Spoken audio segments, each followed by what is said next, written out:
Hello everyone, today I'm going to be doing a review of the Razor Ultra Pro scooter.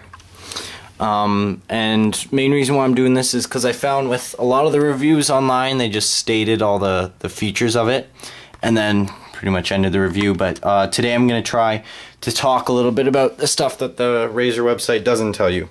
Quickly, if you didn't know the specs, it's got 14 spoke urethane wheels with ABEX 7 bearings. It's got the double TIG welded, the head tube comes down into a double TIG welded deck. The deck is aluminum. The bars are chromoly, otherwise known as steel, which is good. They're strong. They're very strong. And last thing is the triple stacked clamp here. Some of them have a double, but I don't know, I got lucky, I got the triple. So some of the reasons why I really recommend and enjoy the scooter is, one, the bearings are really good. So that wasn't a very hard spin, but you can see there that they do spin for a long time and they don't take too long to get worn in. That gives you a good idea, or should give you a good idea. It's very durable and there's very little movement.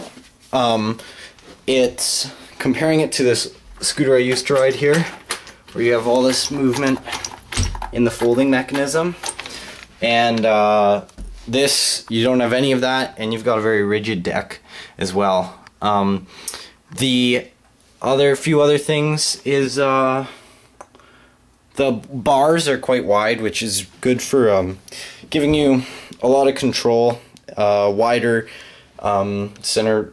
It gives you, what's the word? Wider base. The bars on a normal scooter are very close, even on the Razor Pro model, but on the Razor Ultra Pro they did a great thing. They made them wide, so it gives you a really nice base to ride on. And if you really don't like that, I sometimes even put my hands here. You could also cut down the bars if you wanted. Some cons are the stock grips are pretty, well, actually very crappy. So these are one of the stock grips. I still have them. I only rode with them for a couple hours and I really felt that they were starting to hurt my hand. So it was nice that they decided to go with rubberized grips, but they really didn't make them comfortable at all. So I put some animal grips on here. They're not, everybody seems to put ODI long necks, but I don't know why they don't seem the greatest. These are really comfy grips. I just decided to go with gold. Gold and silver kind of works. Another con is there sometimes is a bit of a wobble in the headset there. It's hard to see. I've got a very slight one on right now. And if you tighten it up too much, it compresses all the bearings that are in there, and your bars don't spin very easily, which is not good for tail whips or anything, and I'm sure it's not very good for the bearings. And the one other thing is the grip tape. There's two different types that you might get. One's kind of just generic. It's red and black and gray or white, and this is the dragon one, which I think looks pretty cheesy. It does cover the full deck, which is nice. On my old scooter you can see it just covers a little bit there, but it kind of looks like an 8-year-old scooter. One last thing that is a little bit annoying is this brake sometimes does shake around, so when you're riding it's not completely silent, but that's not a huge deal, and I'm sure if I really wanted I could do something about it if I knew a quick fix for it.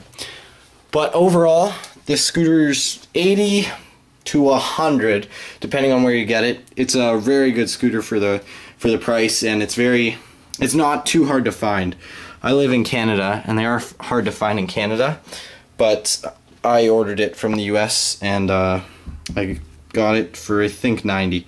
You can sometimes get them for 80 now. And two things is that you might not have, your clamp might be double, not triple. You might not have that small gusset there, but I don't think it makes the biggest difference in the world. And you might have the different grip tape. But if you're considering buying this scooter, I would definitely say go for it. And if you're trying to decide between the Ultra Pro and the Pro, I would say go with the Ultra Pro. It's Usually, you're probably not considering it because of the price. You probably have enough to buy one, but you're not sure about the bars. I'm about 6 feet tall. I don't like my bars low, but the bars are a great height. And the deck is not the longest. You can see I've got size 12 feet, and I'm not wearing shoes, but these are a little bit of a small deck. But that makes it easier to do tail whips and rotations, 360s and that. So really recommend the scooter. Definitely go for it, especially if you got something like this. Thanks for watching, and hope you enjoyed.